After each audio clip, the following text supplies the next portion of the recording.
Buenas noches, les habla el doctor César Vázquez Muñiz, presidente de Proyecto Dignidad y especialista en medicina de familia, medicina interna y cardiología. Gracias por su atención a este su programa Diálogo. En esta noche vamos a seguir hablando sobre el tema del coronavirus, ¿verdad? Y asuntos relacionados.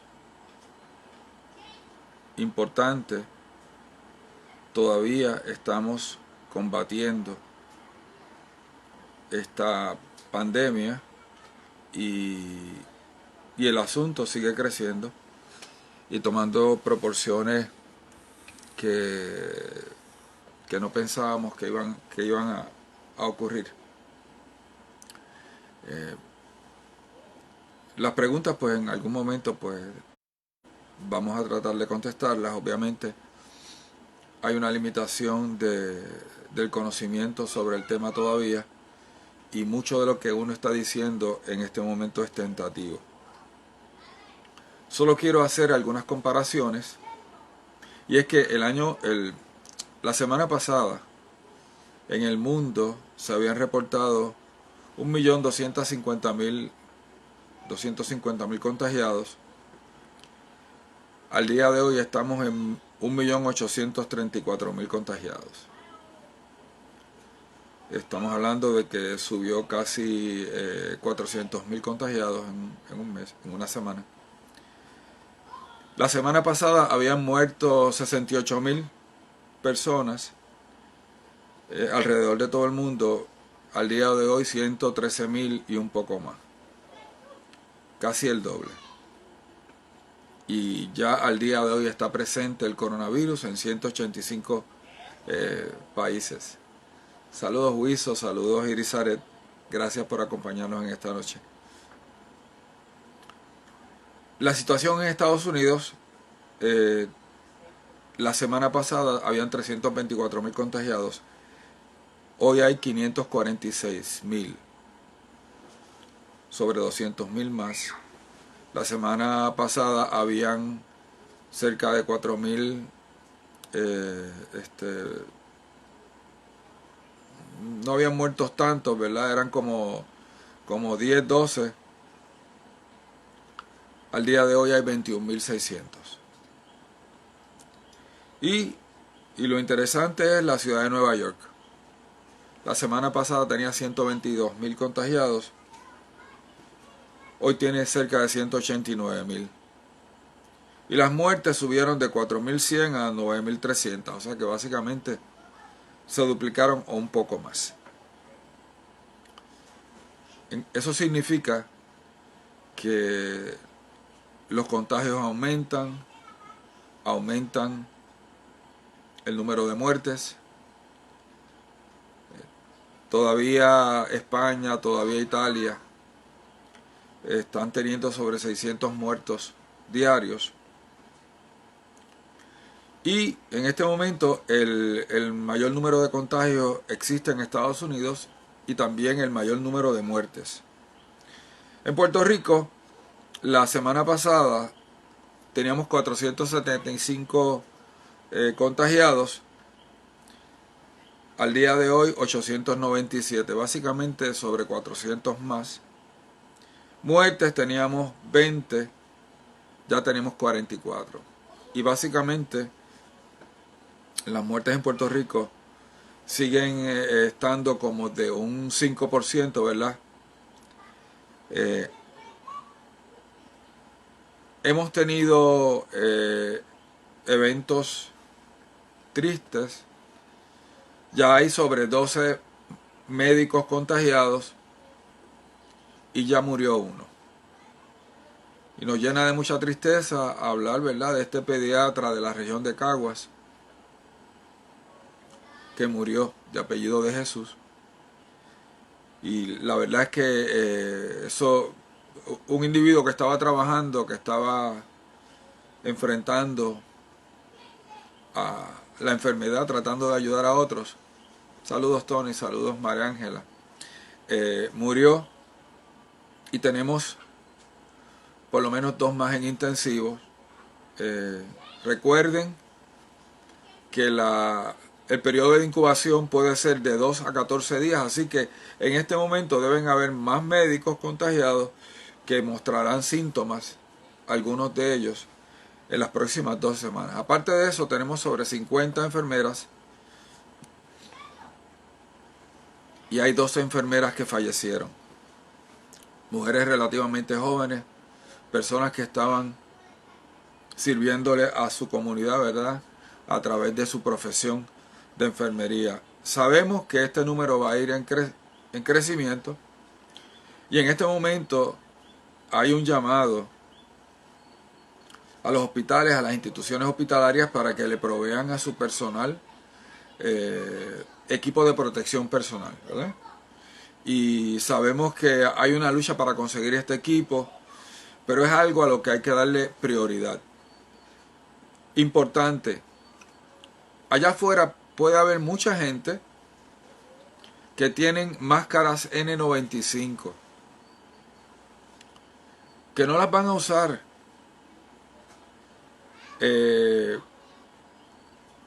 Hay gente que se debate entre servir o exponerse al virus. Y yo los invito, mire, si usted tiene mascarillas y usted puede hacerlas llegar a alguna institución de servicios de salud, a alguna sala de emergencia, a algún hospital, hágalo. Porque la realidad es que nuestro personal de la salud se juega la vida cada vez que se tira a una sala de emergencia o a un hospital a ver pacientes. Sabemos que se están construyendo mascarillas, sabemos que se está trabajando para desarrollar ventiladores mecánicos, pero el problema es que hay gente que si no se protege en las próximas 24 horas se va a contagiar. Y no solamente es el contagio de esa persona, es el contagio de otros profesionales de la salud, es el contagio de pacientes, es el contagio de su familia. Si usted tiene mascarillas N95 y las puede hacer llegar a una institución hospitalaria, hágalo. Importante, hay lugares como el norte de Italia donde hay sobre 5.000 empleados de la salud enfermos. Tenemos en Italia que sobre 50 médicos han muerto. Ya están empezando a morir también en España, en Nueva York. Y esto pudiera abrumar los servicios de salud en estos lugares si ya no están abrumados. Así que, tristemente, ya tenemos gente, y obviamente yo soy médico y me considero parte del personal de la salud, compañeros nuestros que han muerto. Interesantemente, yo no he visto a ningún médico o a alguna enfermera decidir que para proteger su vida sencillamente no van a brindar servicios. Es posible que haya uno que otro que lo haga, pero no creo que esa sea la actitud generalizada. Yo creo que la actitud generalizada en este momento del personal de la salud es como la actitud que tienen los soldados en el campo de batalla, que saben que ponen en peligro su vida, pero aún así toman la decisión de cumplir con su deber. Así que nuestro aprecio, nuestra admiración, nuestro respaldo, y importante, que sean protegidos,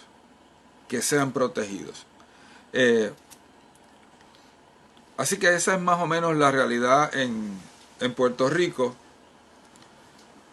Todavía el asunto del aislamiento social sigue siendo nuestra arma más importante. Probablemente por esa razón es que en Puerto Rico el crecimiento de los contagios y las fatalidades ha sido lento y quisiéramos que siga así. Yo pienso que la decisión de mantener el aislamiento social hasta el 3 de mayo es correcta, y creo que probablemente va a ser necesaria por lo menos hasta mediados de mayo, probablemente hasta principios de junio. Así que nos tenemos que preparar para esto. Y importante, lugares como Gran Bretaña, el Reino Unido, donde inicialmente no se tomó en consideración el aislamiento social, en este momento están tomando medidas drásticas. Y no era para menos, ya que el primer ministro, Boris Johnson, estaba contagiado, estuvo en intensivo, y las buenas noticias son que lo dieron de alta. Con este asunto de las altas en el coronavirus está ocurriendo algo interesante. Y es que aparentemente las personas pueden tener un recrudecimiento de la enfermedad 2-3 semanas después de darse de alta. Y les recuerdo que para dar de alta un paciente en los hospitales necesita 2 cultivos para el coronavirus negativo con 24 horas de diferencia. Pero aparentemente hay gente que vuelve a tener reactivación de la enfermedad posteriormente, y uno asume que siguen siendo contagiosos. Así que lo que se está diciendo es, si usted se dio de alta del hospital, debe estar por lo menos 2 semanas en cuarentena en su hogar. Cuarentena es no solamente en su hogar, sino alejado de su familia y de sus amigos y de sus vecinos, ¿verdad? Así que el asunto este del saludos Diabet y Pedro y Clarimar, el asunto este del distanciamiento, aislamiento social, sigue siendo todavía nuestra arma más importante. Me están escribiendo también por otros medios, y ahorita voy a compartir algo que me acaban de enviar, ¿verdad? Sigue siendo importante el lavado de manos, sigue siendo importante la desinfección de las superficies, e importante la utilización de mascarillas en público. Las mascarillas en público lo que hacen es que protegen de que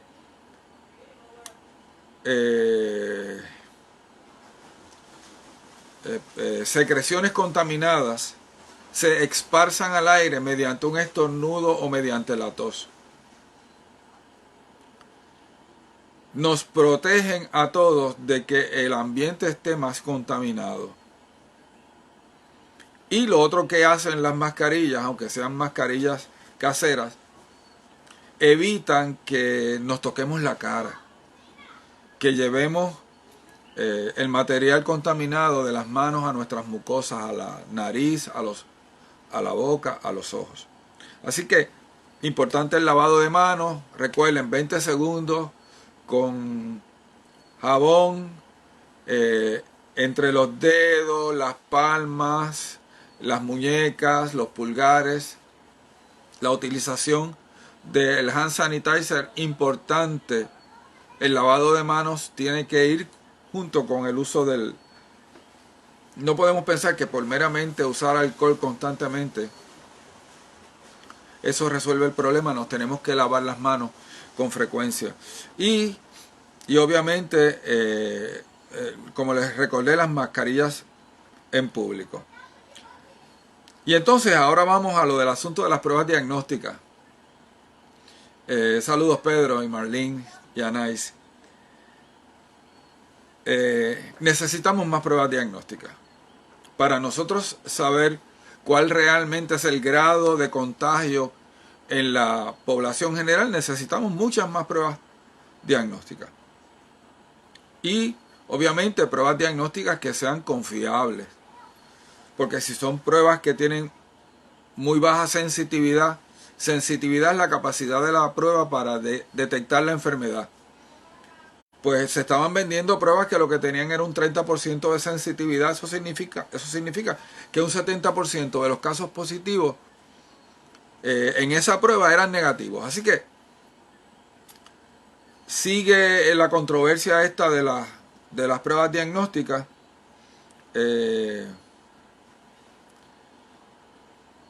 Me envían esta recomendación. Creo vital que se hagan las pruebas de inmediato a los contactos de los pacientes positivos. Los municipios pueden ayudar en esta monumental deficiencia. Se está trabajando a nivel del el Departamento de Salud en la parte de epidemiología para crear un grupo que empiece a contactar a los contactos de los contagiados, ¿verdad? Eso se llama el rastreo de los contactos. Que se hagan las pruebas rápidas a los que entran en Puerto Rico. La prueba de temperatura deja escapar a la mitad o más de los contaminados. Si ustedes me preguntan, acaba de salir en el periódico del día de hoy que creo que son 570 millones de dólares que dejó de utilizar el Departamento de Salud, particularmente ACES, que es quien tiene que ver con el asunto este de la reforma de la salud. Esto ya se ha hecho en otros lugares. Yo cogería a todo el mundo que está entrando a Puerto Rico y lo metería 14 días en un hospital, y que con esos 570 millones de dólares el gobierno negocie con los hoteles que en este momento lo están pasando difícil.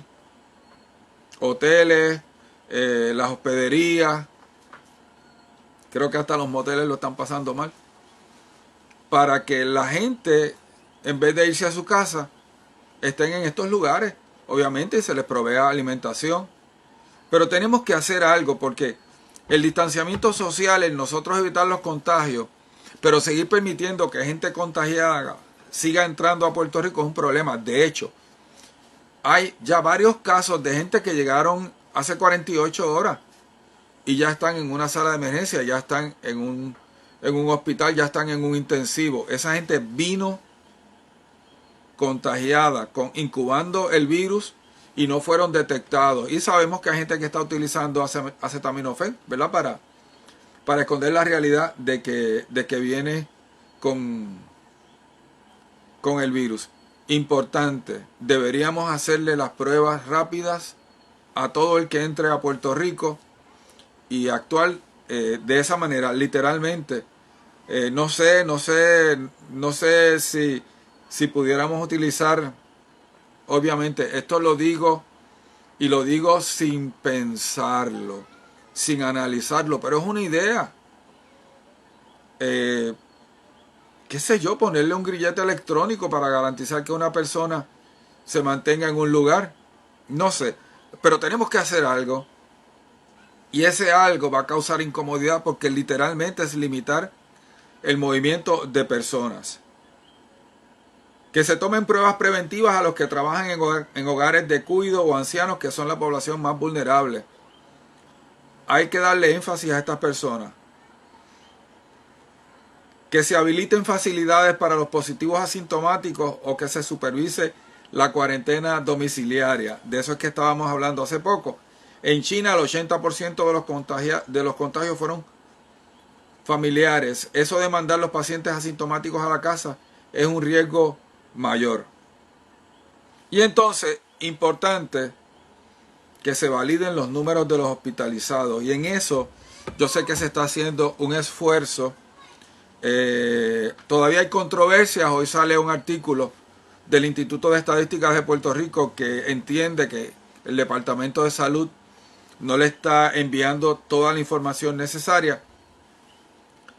Y nada, tenemos que trabajar con eso. Tenemos que trabajar con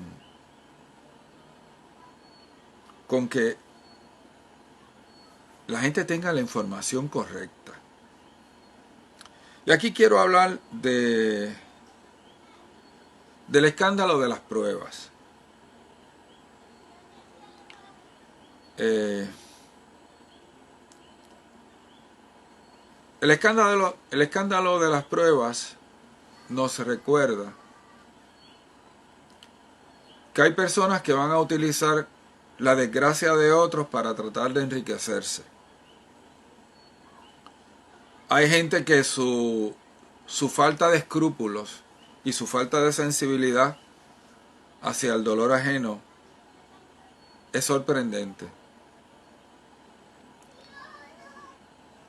Pero también nos demuestra unas realidades que hemos estado viviendo en Puerto Rico desde hace mucho tiempo, 20, 30, 40 años. Es la realidad de gente que tiene posiciones de poder a nivel intermedio en las diferentes agencias y que utilizan esas posiciones de poder para beneficio de ellos.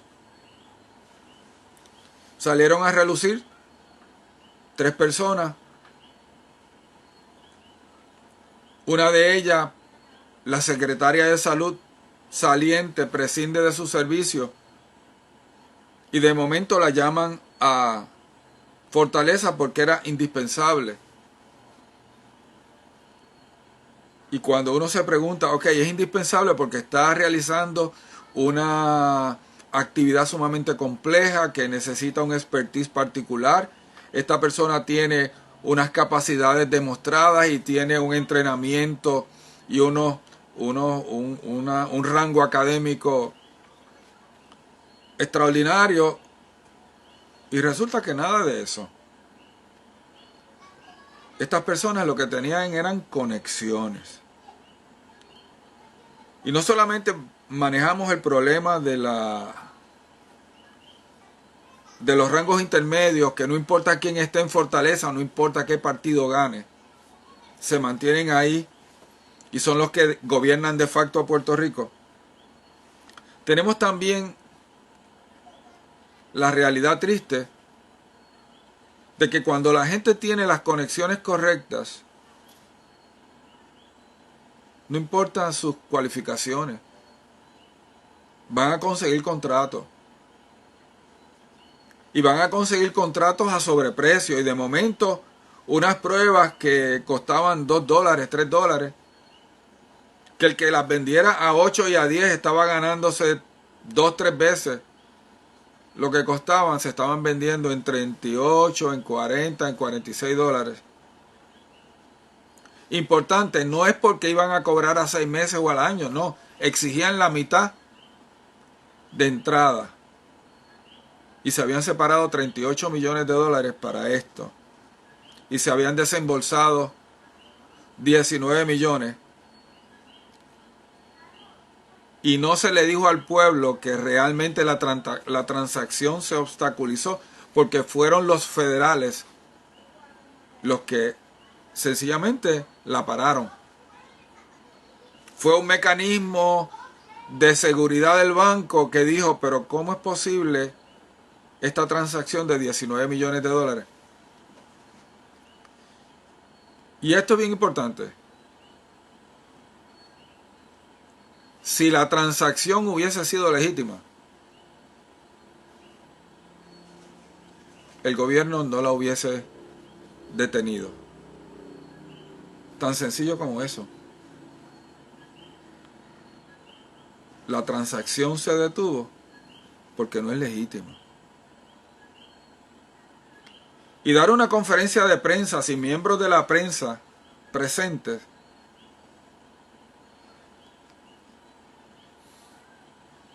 yo creo que es un atentado al derecho que el pueblo tiene de saber la verdad. Reconociendo, importante, que aquí trágicamente o tristemente se ha desarrollado un estilo entre algunos reporteros de ser hostiles y de partir de la premisa de que su interlocutor, ¿verdad?, aquel a quien están interrogando, está mintiendo. Pero la realidad es que el pueblo de Puerto Rico se ha quedado con un mal sabor. Con un mal sabor. Yo creo que el gobierno de Puerto Rico, no este, sino los últimos que hemos tenido, adolecen de una falta de credibilidad. Y los últimos eventos relacionados al manejo de las pruebas diagnósticas han empeorado esa percepción que el pueblo tiene de que hay gente en el gobierno que cuando maneja las diferentes circunstancias que enfrentamos como pueblo, no están interesados en la verdad, están interesados en cómo ellos se proyectan, y a veces hay algunos que están interesados en beneficiar a aquellos que los han ayudado a llegar al poder. Así que todavía estamos en medio, ¿verdad?, de la tormenta, y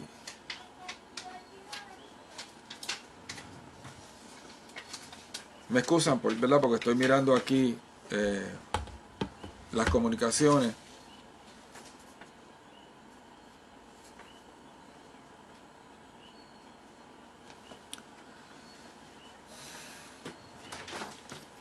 Una pregunta es, ¿qué opino de los guantes de látex?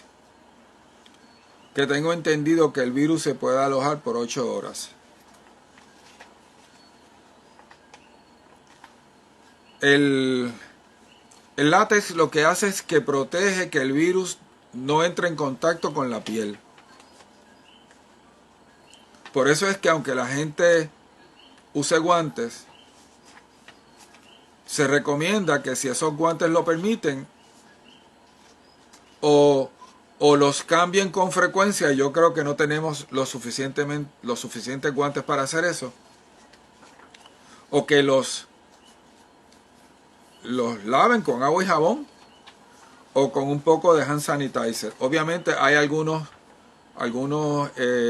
guantes cuyo material no permite el uso de una sustancia a base de alcohol, pero el agua y jabón serían suficientes. Importante, en el contexto hospitalario se supone, y esto no tiene que ver con el coronavirus, se supone que cuando tú usas un guante para trabajar con un paciente, cuando termines de trabajar con ese paciente, te quites el guante y lo botes. Eso por lo menos cuando yo paso visita en intensivo, se supone que use guantes con cada paciente. Guantes diferentes. Así que eso no cambia. Estamos hablando del que tiene guantes, ¿verdad?, en su trabajo. Pero el guante fundamentalmente es para evitar que el virus entre en contacto con la piel, y sobre todo porque si usted tiene guantes no se va a meter las manos en la boca, en la nariz, ¿verdad? Oye, pero importante, hay que mantener los guantes limpios. Hay algunos guantes que son de un plástico diferente al látex, particularmente hechos para mucha gente que es alérgica al látex, y que parece que son un poco más resistentes. ¿Qué pasa con el sistema inmunológico en casos de reactivación? Buena pregunta. Yo no sé. Y no creo que nadie en este momento sepa. Es interesante porque algunos de estos casos se identificaron porque se les seguían haciendo pruebas de diagnóstico a los pacientes o que estaban en sus casas. Y se encontró que hubo gente que había estado hospitalizada por tener coronavirus y que desarrollaron aparentemente de nuevo la infección, pero no desarrollaron los síntomas.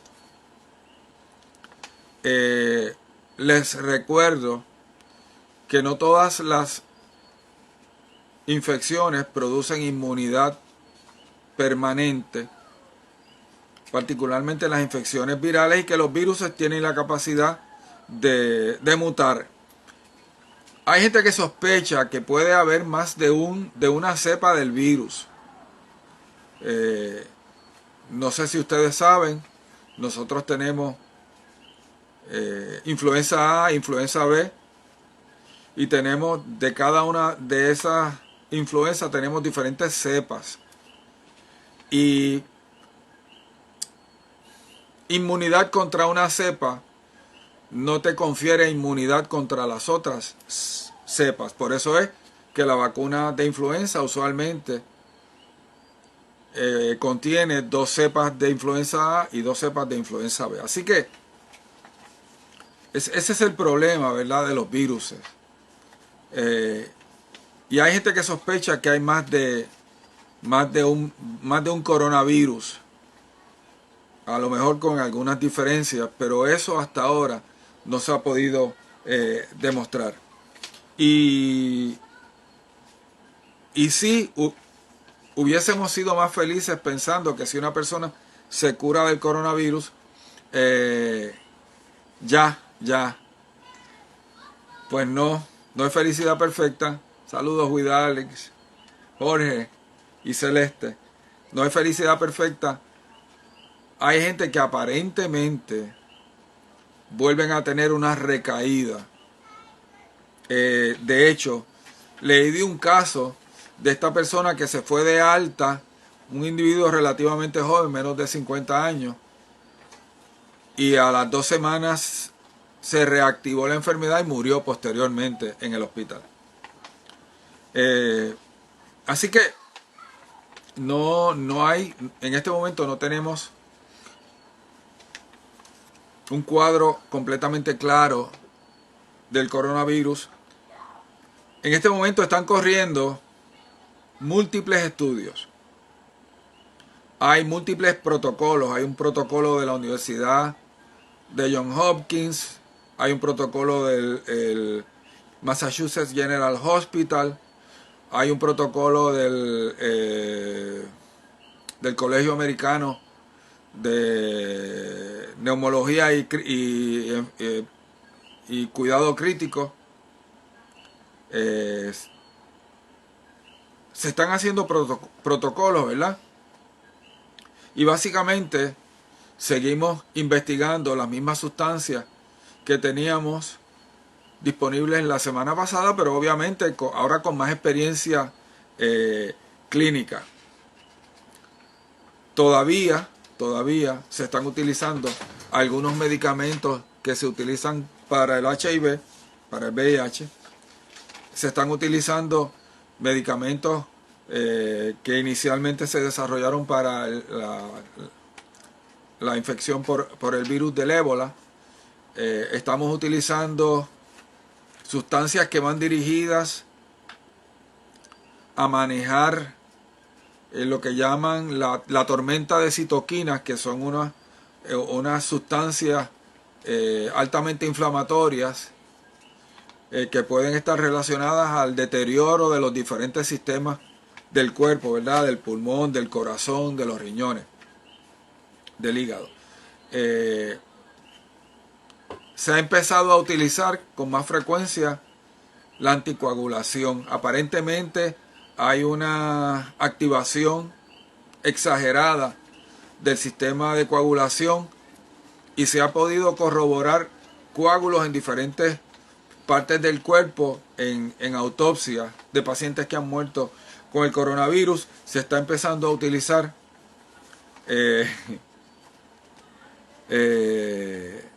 anticoagulantes, heparina de bajo peso molecular, los nuevos anticoagulantes orales.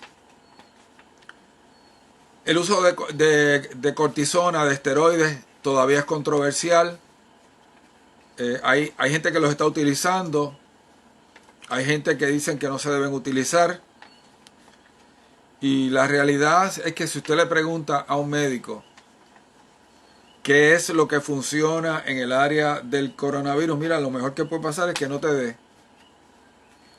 porque si te da, tu vida está en peligro. Al 80% aparentemente no le pasa nada, hay un 20% que manifiesta síntomas. De ese 20%, la gran mayoría no van a morir, pero pudieran necesitar hospitalización y algunos de ellos se van a quedar con daño permanente al pulmón. Hay de un 3 a un 5% que va a terminar en intensivo y la mortalidad de los que entran a intensivo es alta, pudiera ser la mitad o un poco más de la mitad de los que entran a intensivo que mueren, particularmente si los ponen en ventilación mecánica. Por eso es tan importante el aislamiento social, por eso es tan importante identificar los contactos de los contagiados, por eso es tan importante el tener las pruebas diagnósticas efectivas y tenerlas accesibles. Yo creo que en algún momento todos los profesionales de la salud vamos a tener que hacernos la prueba, por lo menos para saber si estuvimos expuestos, ¿verdad? Yo les puedo dar el caso. Yo siempre tuve una prueba de tuberculina negativa y después que terminé mi entrenamiento como médico de familia en Cagua, cuando solicité para entrar al gobierno federal me hicieron una prueba de tuberculina y fue positiva. No es que soy alérgico, es que mi sistema inmunológico recuerda esa sustancia y desarrolla una reacción inflamatoria. Así que ya se empezaron investigaciones con vacunas, más de una vacuna. Algunas vacunas de nuevo desarrollo, otras vacunas ya previamente desarrolladas que se está mirando si pueden ser efectivas. Pero todavía para una vacuna estamos a meses de desarrollar una vacuna que sea efectiva y que sea segura.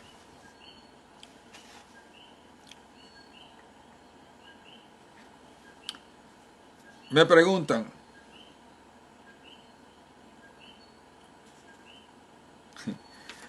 de las mascarillas, ¿verdad? Estamos hablando de las mascarillas tipo quirúrgicas.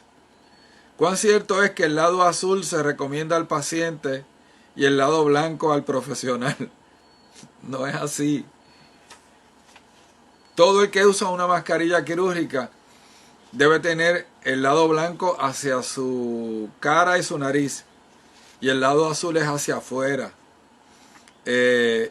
Y si a un paciente que llega a sala de emergencia, a un paciente que está hospitalizado, le ponen una mascarilla, esa es la posición correcta, ¿verdad? El lado blanco hacia el paciente y el lado azul hacia afuera. Y importante, mire, si usted tiene duda, mire el empaque le dice cómo utilizarla, pero esta convención de azul y blanco es por lo menos es la que yo siempre he visto en el hospital para las mascarillas quirúrgicas. Las mascarillas N95 es otra cosa. Hay diferentes tipos y cada una tiene, ¿verdad?, sus características y la manera de utilizarla. Me preguntan si están ofreciendo los IPA sus facilidades y recursos en los 8 distritos o regiones y si tienen las pruebas, ¿por qué no las usan? Yo sé que los IPAs están trabajando, la mayoría de ellos están haciendo telemedicina. Si tienen las pruebas, no les sabría decir. Yo creo que en este momento las pruebas se están reservando para las instituciones hospitalarias, salas de emergencia, hospitales, algunos laboratorios privados ya las tienen disponibles y se están anunciando con cierta frecuencia, ¿verdad?, por las redes sociales. ¿Quién las tiene? Imagino que algunos IPAs deberán tener alguna cantidad, pero como la cantidad es limitada, probablemente la están utilizando solamente para gente que tiene síntomas.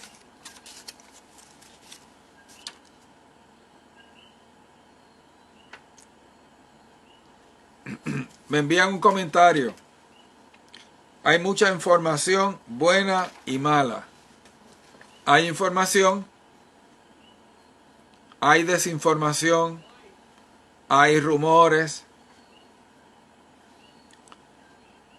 Y la realidad es que la cantidad de información que está corriendo por las redes abruma.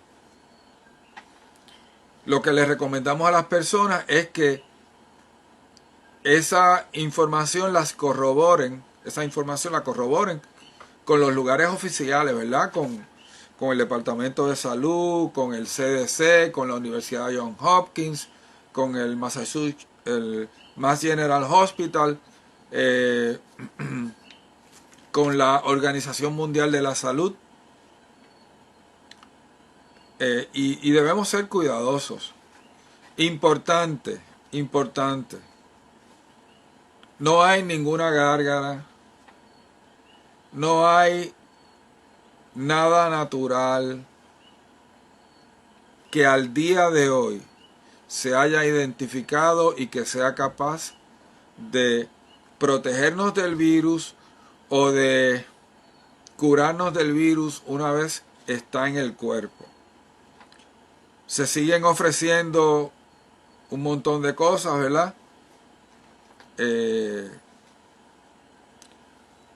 Hacia la vitamina C, pues hay información conflictiva. Pudiera haber un poco más de información con un poco más de peso hacia el zinc. Y hay médicos que ya están utilizando suplementos de zinc. Oye, por favor, que no se acabe el zinc en las farmacias. De hecho, hay muchos lugares donde ya se acabó por este asunto. Porque la gente está pendiente de cualquier comentario para salir corriendo a comprar todo el papel de baño que puedan encontrar. Y es importante que en el manejo de como de cualquier otra circunstancia difícil, mantengamos la calma y seamos prudentes. La ansiedad y el miedo es inevitable, pero lo que no podemos permitir que nos domine es la irracionalidad. La irracionalidad.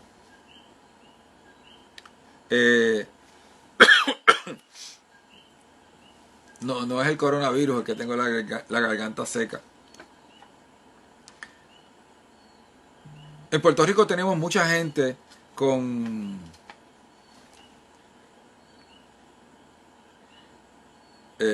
me pregunta alguien si me hice la prueba rápida o la del laboratorio. Pues la realidad es que todavía no sé dónde hacérmela. Imagino que en algún momento me la voy a hacer, pero en este momento prefiero que gente que tiene síntomas tenga accesibilidad a hacerse la prueba. Les estaba diciendo de mantener la calma, la prudencia. Aquellas personas importantes que sean pacientes de salud mental. Oiga, y pacientes de salud mental no es que usted esté loco. La mayoría de los pacientes lo que tienen son trastornos emocionales, ansiedad, depresión. Y aun si usted está tomando antipsicóticos, con más razón no deje de tomarlos. Hay una serie de directrices. Usted se puede comunicar con su médico. Pero si usted no consiguiera a su médico y usted está tomando medicamentos de uso continuado, de uso crónico, usted puede ir a su farmacia con su pote.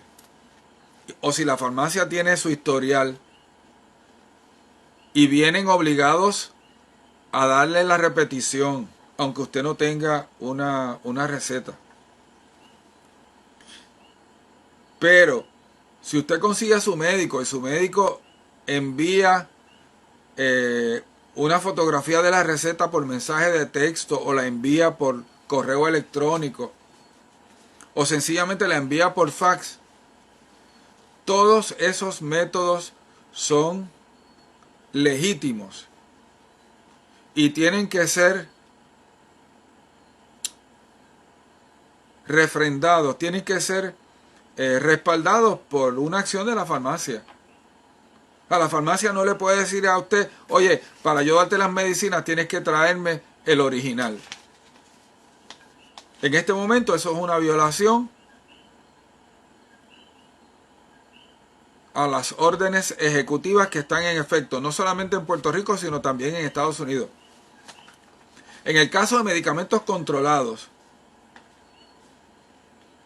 ya también hay unas determinaciones que flexibilizan la accesibilidad de estos medicamentos. Usted se tiene que comunicar con su proveedor de servicios de salud. Importante, los diabéticos, la diabetes descontrolada con glicosiladas de más de 7.5, un factor de riesgo para, si usted entra en contacto con el virus, complicarse. Los hipertensos descontrolados. Oye, las personas que tienen problemas renales tienen que seguir dándose tratamiento y tienen que seguir llevando su dieta.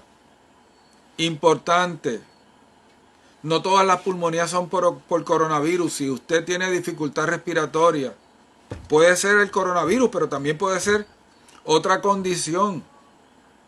Busque ayuda.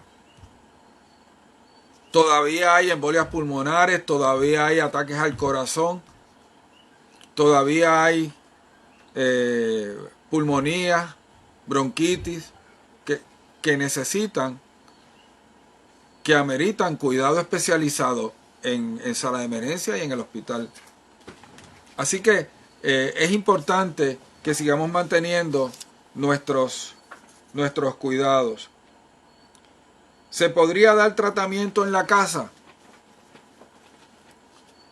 Pues esto pudiera ser una posibilidad en un momento dado en personas con pocos síntomas. Yo conozco gente que ya están tomando algunos medicamentos, ¿verdad? Pero esto todavía está por dilucidarse. ¿Por qué no hacer la prueba a todos? Porque no hay suficientes pruebas. La realidad es que en este momento ni tan siquiera tenemos suficientes pruebas para hacérselas a los contactos de los contagiados. Estamos llegando a ese momento en que vamos a tener más pruebas disponibles. Si se piensa en vacunas, entonces pueden pensar en la homeopatía con el mismo concepto. El concepto de la homeopatía y las vacunas es distinto. Pero obviamente este no es el momento para hablar de eso, aunque yo quisiera que se pudiese conseguir un tratamiento homeopático que nos ayude. Alguien dice que un neumólogo recomienda no lavar la N95 ni ponerla al sol. Sí. Hay que tener mucho cuidado con cómo se manejan las N95. Mire, para eso hay unas instrucciones precisas. Usted entra por internet y entra la marca de su mascarilla y ahí le dan las instrucciones de cómo manejarla. Sí sabemos que el virus es sensitivo al calor.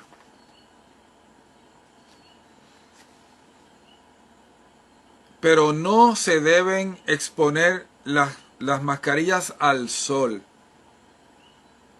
Porque la luz ultravioleta del sol hace inefectiva parte de la protección que tiene la mascarilla. El material con que está hecha la mascarilla tiene unas propiedades físico-químicas que están relacionadas a su capacidad de brindar protección. Esas características se afectan por la luz ultravioleta. Les recuerdo que la luz ultravioleta atraviesa las nubes y aunque no haya sol, hay luz ultravioleta. Y para limpiarlas, guardarlas en una bolsa de papel unos días. Si usted coge la recomendación que se le dio a algunos médicos era que tuviesen varias mascarillas, 3, 4 mascarillas, y que un día usaran una, la guardaran y la pusieran en un lugar seco y relativamente caliente, y así cada día fuesen rotando las mascarillas, y la mascarilla que se quitaban la guardaban para que se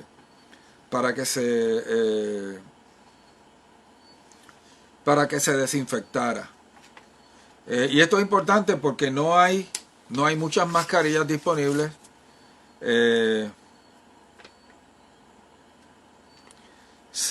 ¿Sabe si están haciendo pruebas de ferritina en los pacientes complicados? La ferritina, que es una proteína del plasma, que está relacionado con el metabolismo del hierro, la hemoglobina, se ha encontrado también que es lo que llaman la expresión en inglés es un acute phase reactant, que es una sustancia que sube en presencia de inflamación. Se ha encontrado que en los pacientes que se complican, que necesitan ventilador y que tienen aumento en mortalidad, en el cuadro clínico en un momento dado desarrollan altos niveles de ferritina y de otras sustancias que aparentemente son marcadores para la tormenta de citoquinas, y esto en ese momento hace que la gente, primero, que estén mirando más de cerca al paciente, y segundo, que consideren la introducción de sustancias que directamente trabajan con las interleuquinas, particularmente la interleuquina 6. Pero en algunos sitios, como no tienen esta sustancia, lo que están utilizando es altas dosis de inmunoglobulinas. Así que sí, la ferritina es parte de los protocolos que se están ya generalizando, tanto en Estados Unidos como en Puerto Rico, y creo que en el resto del mundo. Me comentan, la influenza ha matado a más de 100,000 personas lo que va del año en Estados Unidos. Bueno, importante, de octubre 1 a diciembre, al 31 de enero, el CDC dijo que habían muerto sobre 22,000 personas por complicaciones de la influenza. Y eso es cierto. Pero el coronavirus es mucho más infeccioso que la influenza. Tiene la capacidad de enviar más gente al hospital y abrumar los sistemas. Y tiene más capacidad de abarrotar los intensivos y de acabar con los ventiladores. Para que tengan una idea,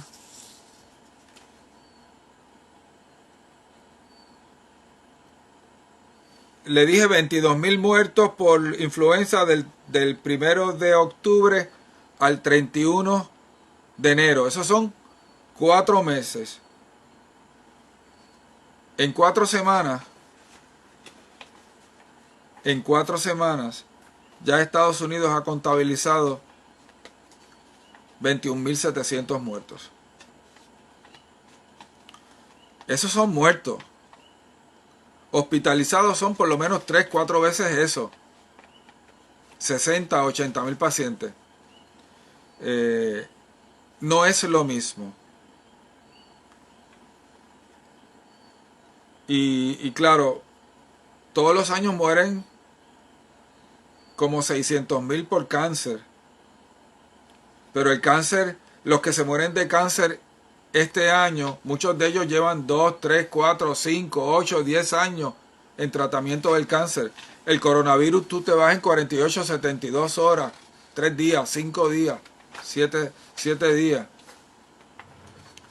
Y, importante, se calcula que antes de que pase, quiero aclarar, el número de pacientes muertos por influenza en un año típicamente está entre 22,000 y 50,000. Pero créanme, el coronavirus, el mes que viene, en Estados Unidos, habrá pasado los 50,000. Trágicamente, y yo quisiera equivocarme. ¿Ok? Y se van a morir los 50,000 por influenza, se van a morir los 600,000 de cáncer, se van a morir los 600,000 de enfermedades cardiovasculares y se pueden morir 150, 200,000 más por coronavirus. Y créanme, no tenemos los recursos para manejar esto. ¿Qué es lo que está pasando, por ejemplo, en Nueva York? Pues en Nueva York lo que está pasando es que gente que llega con una pulmonía en fallo respiratorio que puede responder a tratamientos de antibióticos, pues no hay intensivos, no hay ventiladores. Y el paciente se muere. Un paciente que se pudo haber salvado. Hay gente que está teniendo dolor de pecho y en otro momento hubiesen salido corriendo para la sala de emergencia y por miedo a contagiarse con el coronavirus no van y en 4, 6, 8 horas mueren en su casa. O sea, creo que es en Ecuador, la gente se está cayendo muerta en las calles. Para influenza, nunca la ciudad de Nueva York había tenido que abrir fosas comunes en Central Park para enterrar los muertos porque ya no dan abasto. Así que estas comparaciones que se hacen muchas veces lo que parece ser un número, cuando tú miras el comportamiento de la enfermedad, es algo totalmente diferente.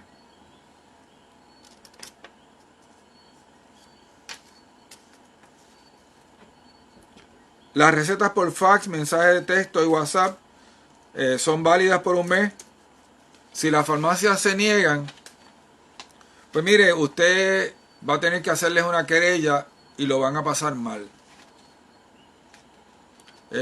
Consiga la orden ejecutiva donde se dan las directrices y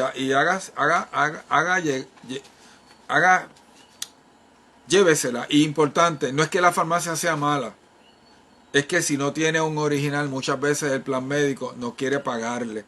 Pues ¿sabe qué? Los planes médicos van a tener que pagar también ese tipo de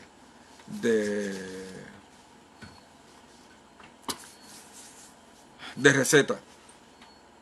Se nos acabó el tiempo.